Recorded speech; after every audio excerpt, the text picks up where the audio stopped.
Yo, what's up, Hoophead Nation? This is Eddie Aparicio, and this is my co-host, Anthony Toine Corral. We are also known as the Cisco Kidz, and we are an NBA podcast brought to you by grumblingsmedia.com. You can find us at grumblingsmedia.com as well as wherever you find your podcasts.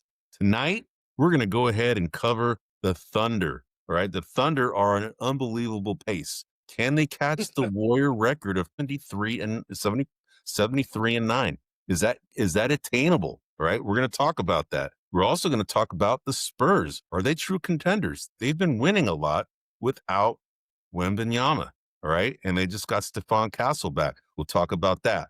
We'll also talk about Chris Paul. All right. He got let go by the Clippers. And is this the end of his illustrious career? I don't know. We'll talk about that too. And of course, like we do every week, we're going to go ahead and dovetail into Warrior talk, right? So we'll talk about the NBA first, general NBA, and then we're going to dovetail into our Warriors, all right? Yeah. So we're here live every Wednesday, although this week, unfortunately, we couldn't do it yesterday.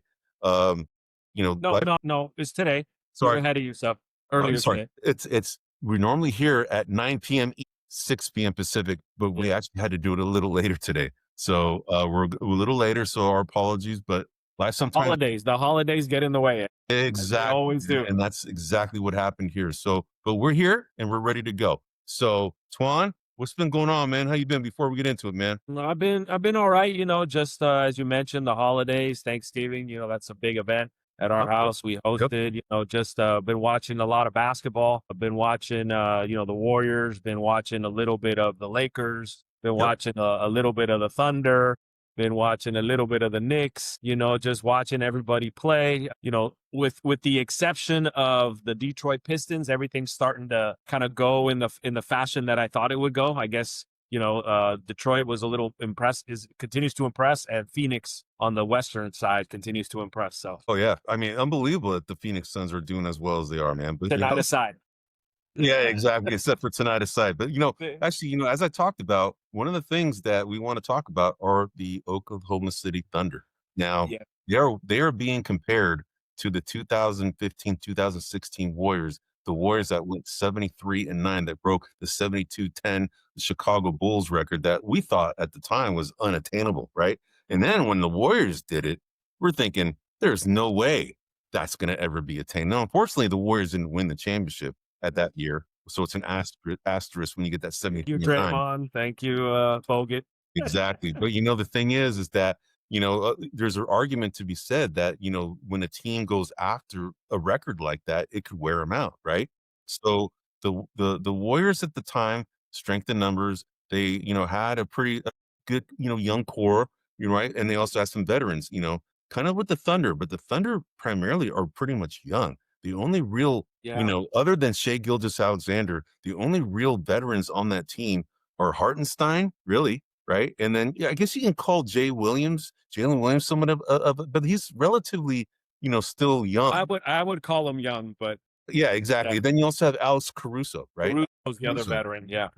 But other than that, these guys are littered with a bunch of young guys, and they're just going to get younger, right? Because they have, essentially 9 draft picks, in the next 3 or 4 drafts. It's crazy. First round picks, right? And a lot of them are like lottery picks. So this team is just going to get better, right? Yes. So let me ask you this, Toine. Are these guys a legitimate threat to go ahead and displace our 2015-16 Warriors as being the team that has the best record all time in the regular season? Yeah. I'd have to say a strong yes. They are absolutely candidates. One of the things that stands out, Jay Williams wasn't in for a portion of the season. Lou Dort wasn't in for a portion of the season. They've had people missing throughout this streak, and they continue to win. And one thing that, now we got to remember, the Warriors team that did it, that was the non-Kevin Durant team, right? That was Harrison Barnes at the 4. That was the original Warrior squad. I would argue that in terms of talent, obviously Shai is the best player on that team, but the talent is much more distributed more evenly than those Warriors teams, right? Yes. So I think that if Curry had an off game in there, that it was more likely that, they would lose. Not more likely that they would lose, but it was harder for them to win. With this Thunder team, they are really balanced. And so I see them kind of pushing through. The only thing that could hurt them, I think, is just fatigue. or boredom, right? Just bored and tired and just going, let's rest some guys tonight or whatever. But I'm not sure if they're going to chase the record. With the exception of the Warriors, every team that has attained the best record has went on to win the championship. Yes. Minus the Warriors. So it's traditionally a good thing to follow or chase, but we'll see. I think they're more than capable of at least tying the record. I got to tell you that, this team, with all their injuries, all their youth, they run about 11 deep every night, right? They are very athletic, more athletic than the Warriors were. Their shooting isn't as good as the Warriors were because they don't have a Steph Curry, right? I mean, Steph Curry essentially was, the guy who kind of swayed that whole curve, right, for the Warriors as far as their shooting. And of course, Klay Thompson too, right? But they have, but the Thunder have a larger collective of players that can shoot the three, right? They're not so reliant on just two that can do it. And they have a big in Chet Holmgren that can spread the floor that the Warriors didn't really have. They had Bogut at the time, right? He's just one of these facilitating big guys, more defensive-minded guys. And that's what Chet Holmgren is too. He's a defensive-minded guy, facilitator type, but he can shoot and dribble, right? Yeah, he's a better offensive weapon than Bogut was for the Warriors. Absolutely. Absolutely. Yeah. He's closer to what maybe Durant was for the Warriors, when the Warriors won their third championship, right? So, but this team, if I were to compare the Warriors to this team, if we look at like ratings, for instance, if you look at the Warriors, the 2016-2017 Warriors, their net rating was 11.6. Okay, that was the best in the NBA. The second best at that time were the San Antonio Spurs at 7.6. Now you compare that to the current Thunder team. Current Thunder net rating is 16.21. That's ridiculous, man. 16.21. Now it's interesting. They're winning on an average of 16 points per game is basically what that tells you. That's exactly what it's saying, right? Now the second place team, as far as net rating this year, are the Houston Rockets.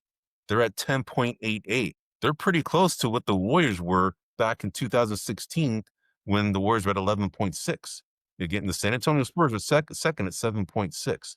But if you look at offensive rate, I was going to say, but the differential is greater, right, between 1 and 2 than when. San Antonio was closer to the Warriors than Houston is to Oklahoma City. Yeah, because right now, if you look at the difference between the two, it's roughly about 5.4 right now between the Oklahoma City Thunder and the Rockets. The 5.4 is the difference. When you look at the San Antonio Spurs to the Warriors back in 2015 and 16, the difference was 4, because 11.6 to 7.6. That's 4. Yep. Right. So, but if you look at like the offensive rating, okay, the offensive rating for the Warriors, they were at 115.6. That's 115.6 points per 100 possessions. The offensive rating for the Oklahoma City Thunder is 121.63. It's actually 5th, though. That's 5th in the NBA right now. Number one. Can you guess who number 1 is?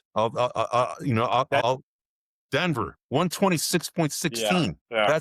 That's a full 11 points better than the Warriors were in their championship year. All right. Yeah. It's crazy. So, and if you look at defensive rating, of the Warriors back in 2016, 2017, they were at 104 points per game. So 104 points given up per 100 possessions. That was best. That was second best in the NBA at the time. 104. Now, if you look at today, the defensive rating is 105.42. The Warriors were better, but the Oklahoma City are at 105.42. But then you had that with the 121.63 offensive rating, you get a net rating of 16.21. Ridiculous, right? Wow. So this team is definitely on pace to be able to do some serious damage to that record. The benefit that this team has is that they have a lot of youth and a very, very deep team, right? So J-Dub, like you mentioned, Jalen Williams, he really didn't start really playing the first 12 games, right? Sure. He started just coming in late.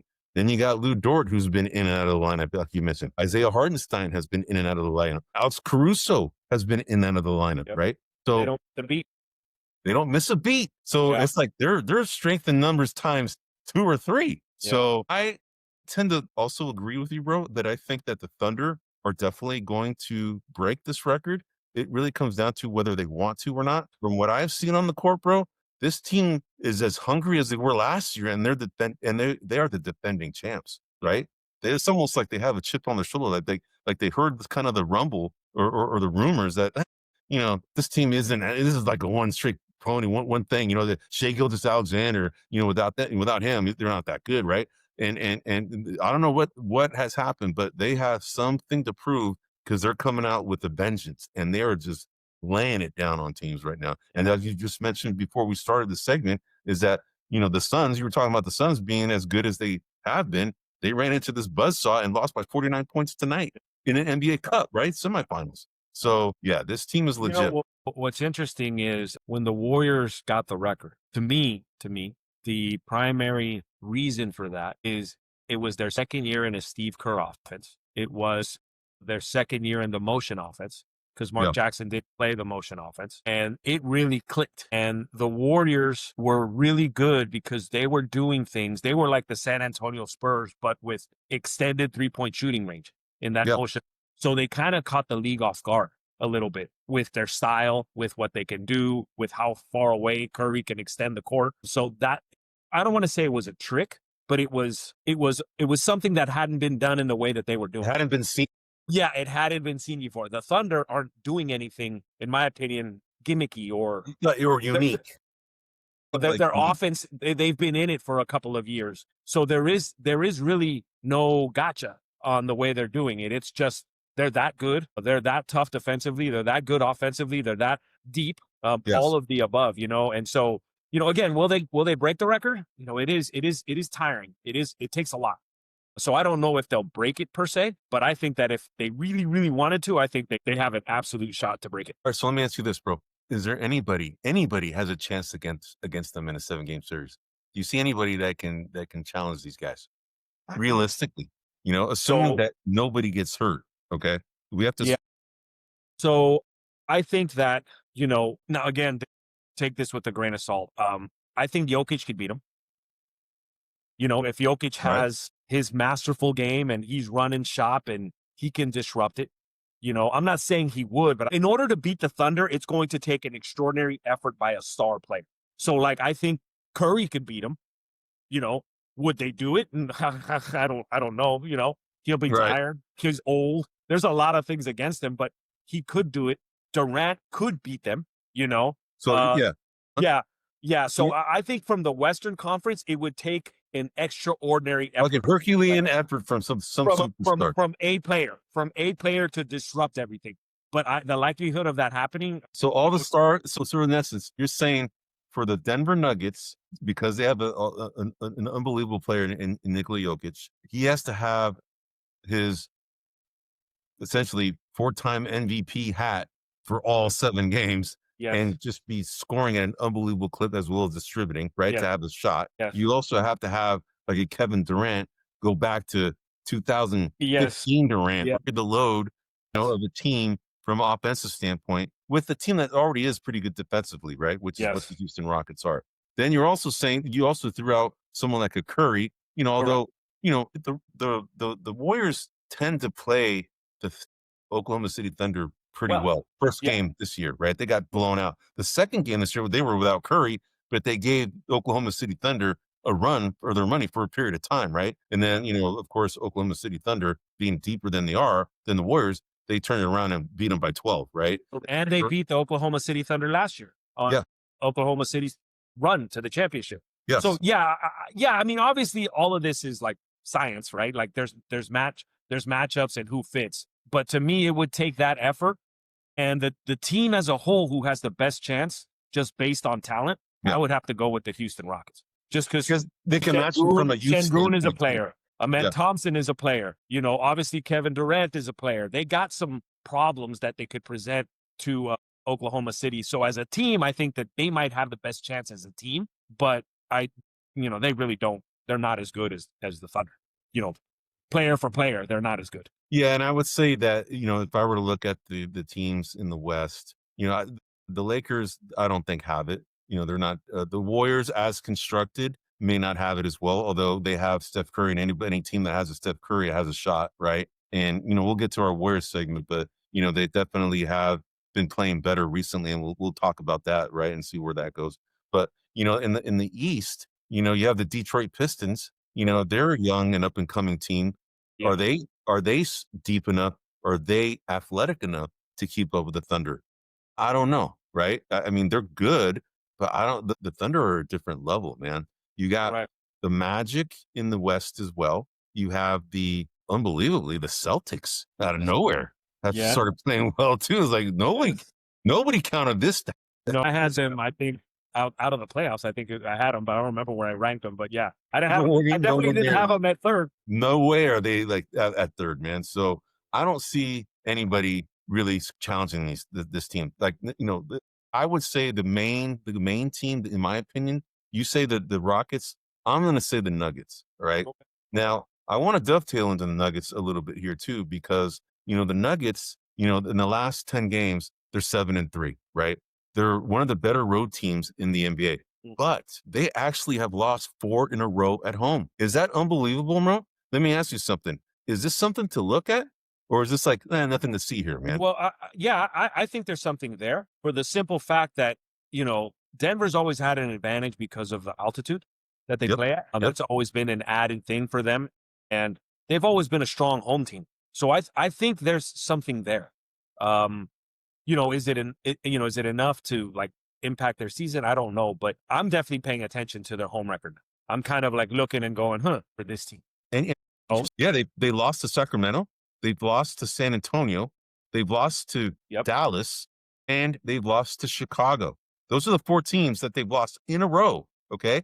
They haven't won. And 3 of those 4 teams have a poor record. Correct. So that was like, whoa, right? So, but on the road, they're like their record on the road is, let me see what the record is. Their record right now on the road is 11-2. Okay, 11-2 on the road. That's second best in the NBA, by the way. Okay, the first being the Oklahoma City Thunder at 12-1 away. Okay, so the Nuggets are 6-4 at home. That surprises me. Okay. Do you have Jokic's stats from what's home and away? For what? For away and home? Home and away? No, I mean, let's put it this way. I could find it. I just don't have it right now. Yeah, no, all good. I don't expect you to have it. I'm curious though. He's playing himself into shape, and I'm curious if the altitude at home is impacting his play, and if his numbers maybe a little bit different at home versus on the road. It's possible. That's another. Yeah, I haven't looked at the numbers. Yeah, I haven't either. I'll look that up myself. Yeah, and just. And get an idea. So would you say, because when you're saying that, I asked you, is there something to keep track of or nothing to see here? You're saying it's something to keep track of, and I think it's something to keep and it's track mainly because of Jokic's not being in shape. Would you say that that's one of the main? Well, I would say that that's definitely something that I would think about as the reason why, because Jokic is the motor that makes that team run. He is that team. I mean, Aaron Gordon's been playing significantly better. His outside shooting he hasn't played in a while. He's been hurt. I know he hasn't played. Yeah, he hasn't played. But I mean, I'm just talking about the overall talent. In general. Yeah. So if Jokic is playing more tired at home, then I think that's a reason. And then if that's the reason, then I guess my thought would be then nothing to see here. He'll play himself into shape by middle of the season. He should be back to where he should be, and then everything is fine. Fair enough, man. Fair enough. All right, let's dovetail into the Spurs, man. Okay. So the Spurs are playing tonight against the Lakers in the NBA Cup semifinals. Right now, we have 3 of the teams that have been established in the NBA Cup. We have the Thunder, we have the Magic, then we also have the Knicks. Okay, those 3 teams have been established for the NBA Cup semifinals, and the last team that remains is between the Lakers and the Spurs. Now, the Spurs have been without Wembanyama due to a calf strain. One of these. We have a clip or short about the calf being the new epidemic in the NBA, right? And we have a whole segment that talked about why we think that's a possible emerging issue, right? Is because, other players who have had this injury, if it wasn't well managed or well treated, it became into something even worse, which is an Achilles injury, right? So is out. Yeah. Right. And you're losing a year, right? When that happens. So these guys, I think you had a good point that, teams are starting to pay attention to this, and that's the reason why they're being very conservative on this, right? Yeah, so, but they've been without Wembanyama, but now now comes Stephon Castle, the reigning rookie of the year, right? So he came in, and then Dylan Harper's come back, strained calf injury, right? So he's back. You have Harrison Barnes who's playing. He's playing out of his mind right now, bro. All right. Yes. And he's kind of going back to when the Warriors drafted him, because he played, he had a pretty good 3-shot too at the time, but he didn't hit him when they needed it, and that's why kind of they went after Kevin Durant, in that offseason, because, Harrison Barnes wasn't shooting like he is now, right? But then you have De'Aaron Fox, right, who is, a legitimate point guard in the NBA, and you have just a plethora of other guys, Champagny, you have, Cornette, you just have a bunch of guys, Keldon Johnson, who's, the longest. Cornette was a huge pickup. Oh, who was it? Cornette was a huge pickup for the Spurs. Especially now with that freaking Wembanyama. Well, that's my point. I mean, he's nowhere near as good as Wembanyama, but he can fill in for an extended period of time if Wembanyama's out. Which, by the way, you and I have praised Wembanyama about being potentially the greatest player to ever play. But both of us kind of put an asterisk on that. It depends on his health. And he's having health problems. He's young. He's really young. He's too young to be having this much health. I mean, the deep vein thrombosis is an unfortunate thing that, no one could see that coming, right? But, these muscle issues, right? I mean, he's a long, stringy guy, right? His center of gravity is pretty high. He's got stronger guys kind of boxing him out. Who knows what kind of a strain that has on his overall body and how he's kind of coping with it, right? When he has to compensate for that weight differential or the low center of gravity that some of these other players may have, that he might be compensating by doing some of these things with his calf. Who knows, right? But the question I want to ask you, bro, that even without Wembanyama, they have still continued winning, right? And I think they're beating the Lakers right now. It's over. They already won, right?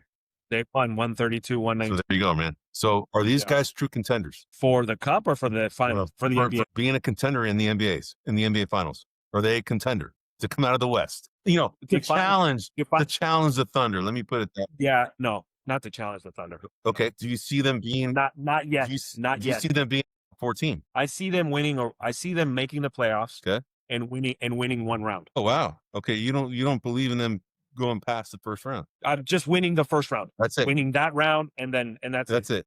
That's where I would put them. Now they're talented enough. I just think they need a little more time. Yeah, a little bit more marinating, right? Correct. Because they are ahead of the curve. Even this year, I thought, okay, this year they'll make the play-in game, but now I'm seeing they're better than that. So now I'm thinking, okay, they'll make the playoffs, right? But I think that they'll win a round and then they'll come out. And then next year, I think, assuming Wembanyama's healthy, assuming they got, another year under their belt, I think that next year would be the year where they're a real threat. Well, what's interesting is that if you look at net rating for the NBA this season, they are the 8th rated team in the NBA right now at 4.31. Okay, so that means they're going to outscore their opponent by 4.31 points per 100 possessions. All right, that's 8th best in the NBA, which is not bad. It could be even better with Wembanyama, right?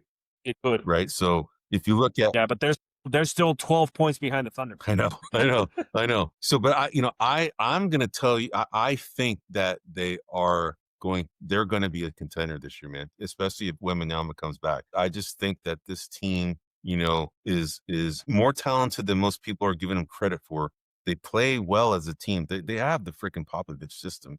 Mitch Johnson is just, he's been tutored by, Popovich, right? He's now the new head coach. I just think this team is well ahead of the curve, than what everybody anticipated. I think this team is going to be a contender. I think they're gonna finish. You see them in a series beating either the Nuggets, the Rockets, or the Thunder.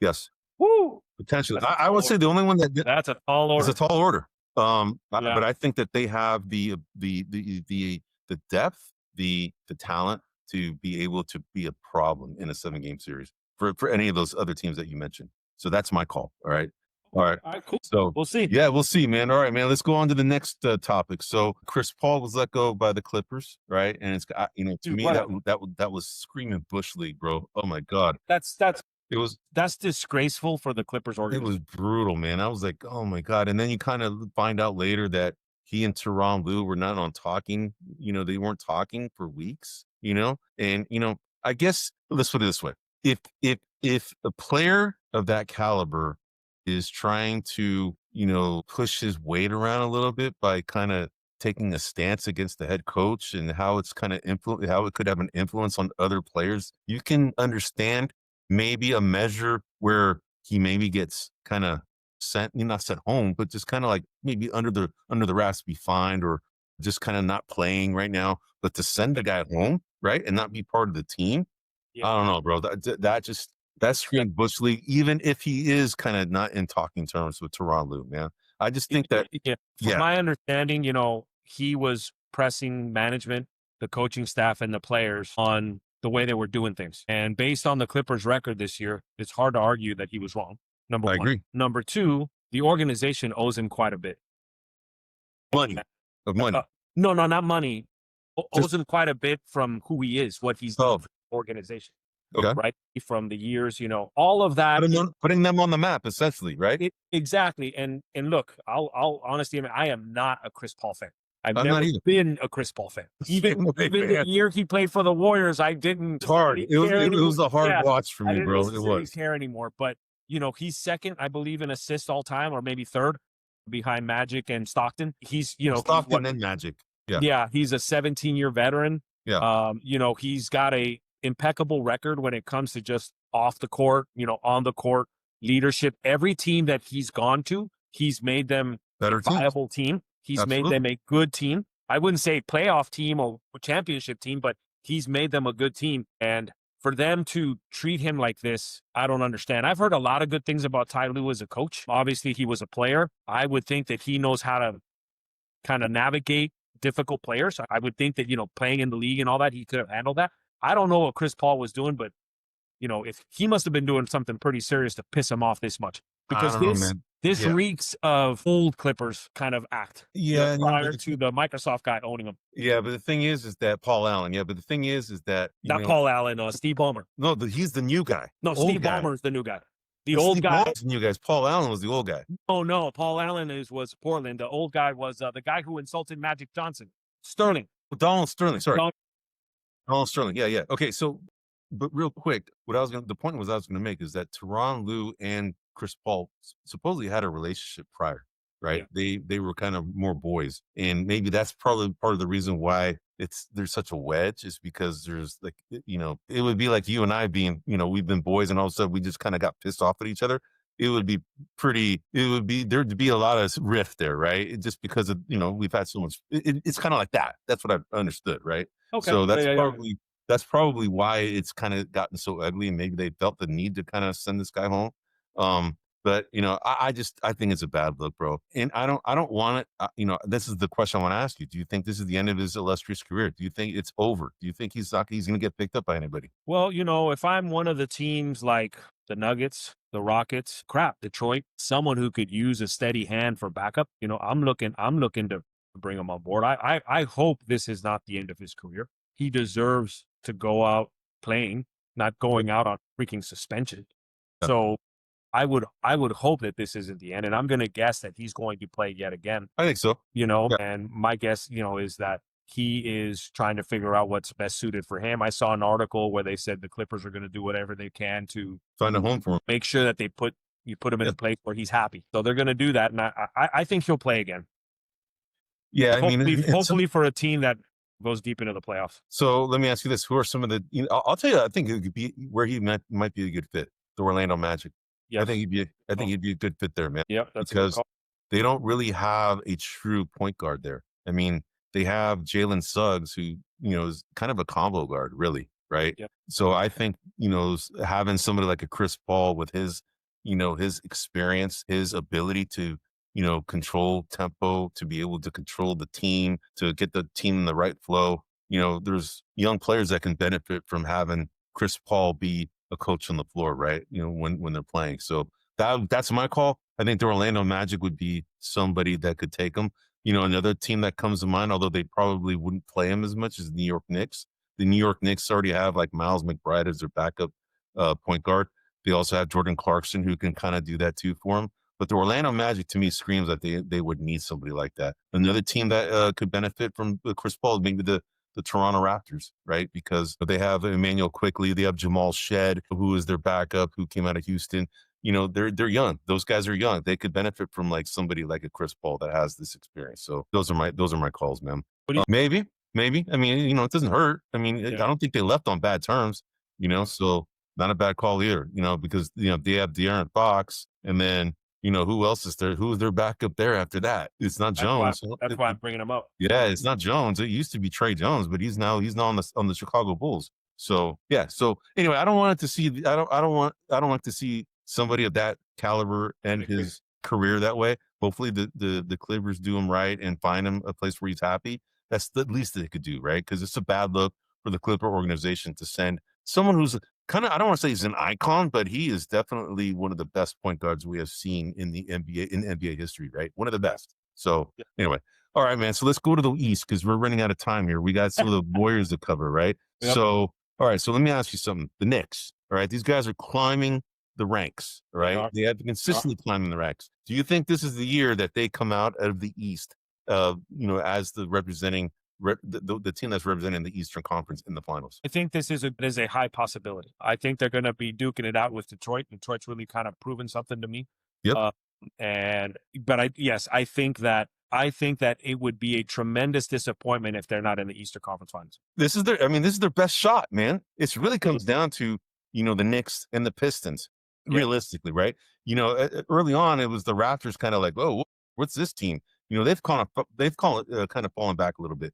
The Magic were kind of all the way down. They're starting to climb the ranks too, right? So then you have the Celtics who are surprisingly, and, I'm bringing these guys up since, I'm talking about them, but, they're also climbing the ranks, the Magic, right? Do we see these guys being the top four? I think, do you see these guys continuing staying in the top four? Well, it's hard for me to believe. And I know that Garland is trying to play himself back into shape and is trying to, but Cleveland's like disappointing this year.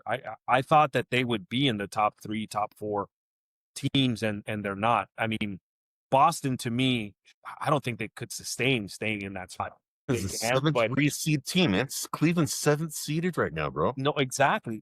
Only 3 games over 500, and they're below the Sixers. And the Sixers kind of started off strong and then kind of dipped a little, and now they're coming back a little bit. But yeah, if you ask me, what my gut tells me, the top 4: Detroit, New York, Orlando, and Cleveland, and not necessarily in that order. Okay, so yeah, that's who I think would be the top 4, and then Miami's a wild card, Toronto's a wild card, Philly's a wild card. All of those teams can line up, in the 6 or the 5, 6, 7 spot. Okay, but what about the Celtics? Are the Celtics for real, or is this a mirage? No, man? I don't think they're for real. They can't. Okay, I'm going to say no, they're not. But if I eat crow for the rest of the year, then I'll eat crow. But I just don't think so. Line is no joke, man. Dude, Jaylen Brown is playing out of his mind, dude. No, I agree. He is playing, and of course you got Derek White, who's a good 1-2 punch when they are missing Tatum, right? So, and then Peyton Pritchard, he was a 6th man of the year, and he's been inserted in the starting lineup, and he's done pretty dang well for them as well, right? Yep. So, and then you have this Neemias Queta who's come in as play as center, and he's blocking shots left and right, and it's like, man, this team looks a lot better than we all thought. And yes, they do look better than I thought. I just don't think they're as good as their record indicates. All right. Yeah. All right. And what about the Raptors, man? Do you they've fallen a little bit. Is this a bump in the road? Like the Raptors, I think they'll be in the postseason this year. I think Milwaukee's doomed, with all of the Giannis stuff that keeps going back and forth, which about him being traded potentially. Yeah, it's like a distraction, man. Well, it's not only a distraction, but I keep reading things like Giannis is like, he talked to his team and he goes, "This is out of my control." And, that seems a little self-serving. Well, he goes in there and asks to be traded, and then he kind of creates this distraction. Yep. And then he goes to the team and kind of tells them, "Hey, this is like out of my control." Like, come on, dude. Like, you're the one kicking up the hornet's nest, and now you're complaining that the hornets are flying. It's like, that's not, so I think there's just a little bit of that there. So I think Milwaukee's probably they're gonna suffer this year. And so yeah, I think Toronto's probably in the 7, 8, 9 seed, somewhere in there by the end of the year. Okay. Yeah. I say that's not a bad call. I'll say that they're gonna be like around a 7 or 8 team. A 7-3 BC. Yeah. So all right, man. So that's good coverage on a walk around the NBA. Let's go ahead and get into our weekly Warriors segment. All right. So all right. So there's been a lot of grumblings, right? Yes. And there is pun intended when I say that, right? Yes. Grumblings. Yes, there's some trade partners that are being discussed with the Warriors, namely the Brooklyn Nets, as one team, and also the New Orleans Pelicans. Right, both of these teams are not really playing for anything, and they do have some talent. Right now, the players that are being considered right now or discussed for the Nets, Michael Porter Jr. That's who is being targeted or at least discussed. For the Pelicans, it's Trey Murphy. Trey Murphy, the third, as well as Herb Jones. Right, Herbert Jones. Those two guys are like exactly, in my opinion, what the Warriors would love to have. Both Absolutely. those guys. More than Michael Porter Jr., in my opinion, right? Yes. Because they're both two-way players. I mean, Michael Porter Jr. is more of a one-way player. He can play D, but he's not known for that. He's more of a shooter. He's Klay Thompson-like, right? He's like the fill-in for Klay Thompson, right? But in my opinion, Trey Murphy and Herb Jones, they fit like a glove. Like the Anthony Melton fits like a glove on the Warriors, right? That's what I think these guys. So it's going to be interesting to see what happens, because what's interesting now is that the next thing I want to, bring up is, we've been clamoring for Pat Spencer to get some playing time, right? He has been getting some playing time now recently and deservedly, right, to get it. And then he's got it, he's riled up the coaching staff so much that freaking, Steve Kerr is, saying a bunch of colorful metaphors and dropping F-bombs. Yeah, he's like, he's that effing man, right? It's like, whoa, and then you had to apologize for that, right? So, but he's definitely shown. I mean, that stash, dude, that's an epic stash that guy has. That's what we call that porn stash. Yeah, he's that porn stash. He's that Huckleberry. I'm your Huckleberry. I don't know. He's that guy, man. He's like from fucking what is it, Unforgiven or whatever it is. Tombstone. That one, Tombstone. Yeah. So, but yeah, I mean, the guy, dude, he's just got just got some red ass in him, dude. I just love, he's just hard, man. I kind of like him. But anyway, so what's happened now is that, kind of dovetail into the trade discussions. You have Jonathan Kuminga, who's always been kind of talked into these, he's one of these main guys that's going to be part of these potential trades, right? Then you have like a Pat Spencer who's emerged, who's kind of made Brandon Podziemski kind of come off the bench now, which is interesting because it used to be the other way around, right? Pat Spencer was trying to get playing time and Brandon Podziemski was getting all the playing time. And now it's Pat Spencer's been put in the starting lineup and all of a sudden the metrics have gone up, right? And now they're even talking about playing Pat Spencer with Stephen Curry when Stephen Curry comes back, right? And in the same lineup at the same time. So that's very interesting, right? So then you have DeAnthony Melton, who's been brought into the mix. And DeAnthony Melton we all know he's a really good player, really good two-way player, and he's done well in the games that he's played so far with the Warriors. Then you also have Seth Curry. Seth Curry has come in, his first game was like 14 points and I don't know, 16, 17 minutes. I mean, he showed out his first game, right? And then he took a rest and then he kind of played, sparingly in the next game after that. But you have these three guys now that are now in the mix, the Spencer, Curry, DeAnthony Melton, right? And then you have Brandon Quinn Post he's been playing unbelievably. He's much better now. It's like unbelievable how good he is defensively. It's like, and then his offense has kind of gone to crap, right? A little bit, but I'm not worried about it. Yeah, because his defense has been so better than that, right? Better than we expected. So what's interesting is going to be, if these trade partners are guys that and with these particular players that they're targeting, it's going to be interesting to see what kind of packages they're going to put together, right? Especially with these new guys being put into the rotation, making Brandon Podziemski kind of out of the rotation, at least not out of the rotation, but just getting less minutes. Jonathan Kuminga being completely out of the rotation right now, right? Then, and then you have, Guy Santos being kind of put in recently, right? So Steve Kerr is like trying to figure out what works, right? And I think he's found something in the last two games, bro, because they're not so dependent on that outside three anymore in at least the last few games. And this is something I've been talking about in the last podcast. Damn, dude, these guys are so predictable. Why not just go cut to the basket and create some offense by going to the free throw line? And that's exactly what they've been doing, man. And they seem to have unlocked themselves, right? They seem to have found themselves again, man. So let me ask you, do you think that from all these players that I just mentioned, who are the guys you think that would be involved in these trades, for one? And then the second thing is, have they unlocked themselves by finding out that the three is not the only thing this team can do? Those are the two questions I want to ask. So I'm gonna start with this. Last year when Jimmy Butler joined the team, their defense got better and they shot up, their record infinitely improved. And till this day, I will argue that the main reason for that was because Butler brought in a way to steady the offense. He dropped the turnovers. He did the smart pass, and that is what kind of catapulted them into a better record. This year, for whatever reason, that hasn't happened. But now it's happening again with Pat Spencer, because Pat Spencer is, in my opinion, the only traditional point guard on this team. He's a guy that minimizes turnovers. If you look at the shots that he creates for the players, he finds a way to give them open shots. Smooth. He is very smooth, and he's tough as nails. So when he's going to the basket, he'll take a hit. He'll fight for that layup. So to me, that is really the difference. Even though Pods is arguably as tough, maybe tougher than Pat, Pods is not as refined. A true point guard. He's not he's more of a gritty kind of 2-3 guy that gets in there and does some of the dirty work. So to me, Pat has made Pods expendable.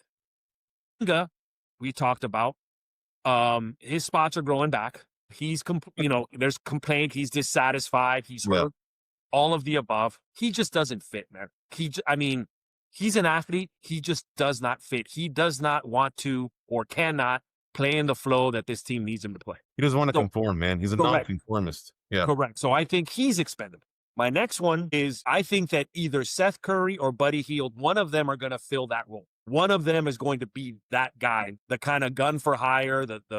Now I've been pleasantly surprised with Buddy Hield's defense this year. He's played a lot tougher on defense. Yes. I do think that Seth Curry is the smarter player of the two, the one that can make the better choice, kind of do what's necessary. He'll have a better understanding. So I ball in his hand. Yeah, I would lean a little more towards Seth Curry, but I'm not going to give it to him 100%.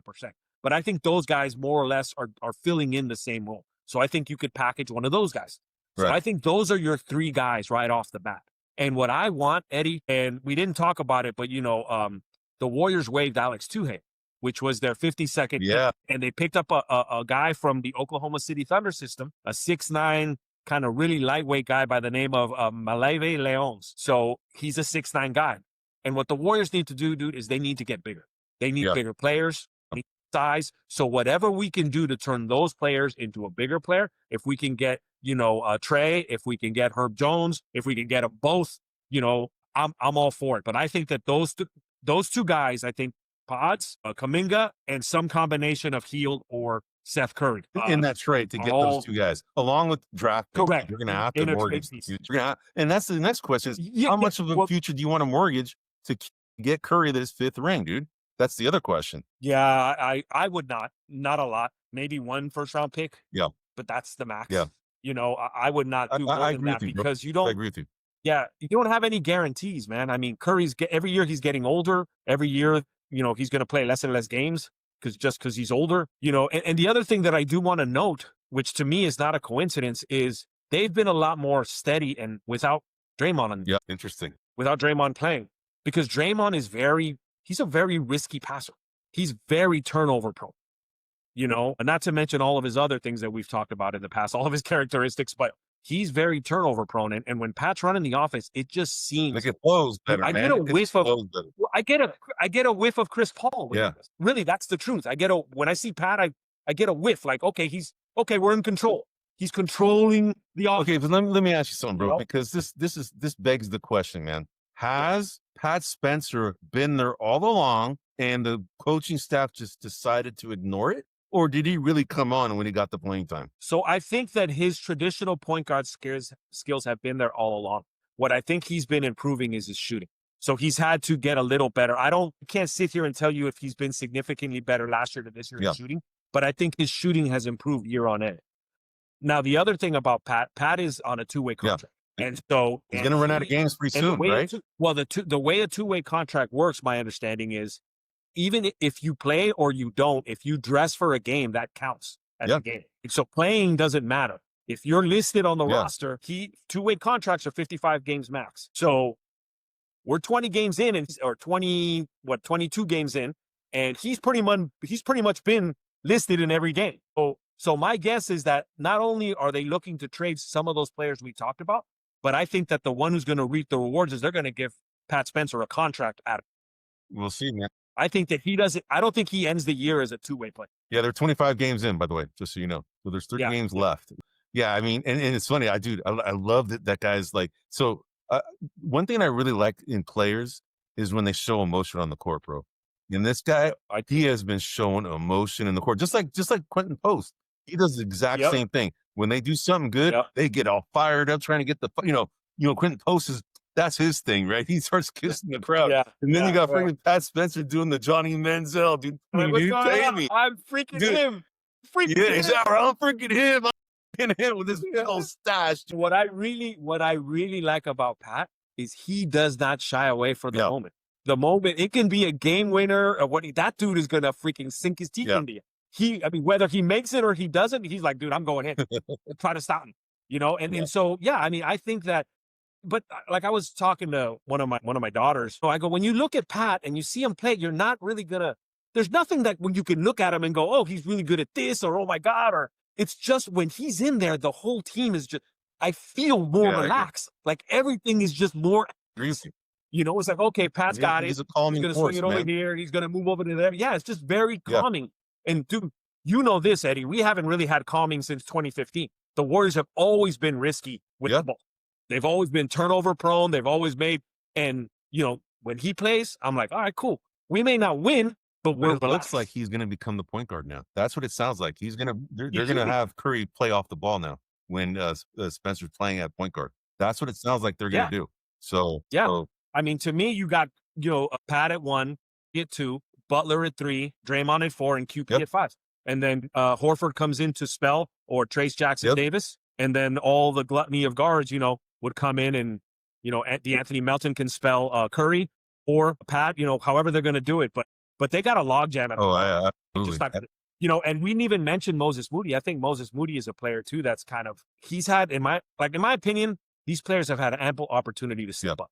You look at Quentin Post, he didn't need much time to get in there. He's in there now. Pat Spencer he got his chance, he's in there now. Like, why is it that we have to carve the road for players like it's a good call and Kuminga for them to figure it out? Like, dude, grab it on your own, man. You can't argue that point, bro. You can't argue that. Yeah. I mean, some guys just step up and take the bull by the horns, man, and the other ones don't, right? So, well, dude, good conversation, bro. We are pretty much out of time for this week.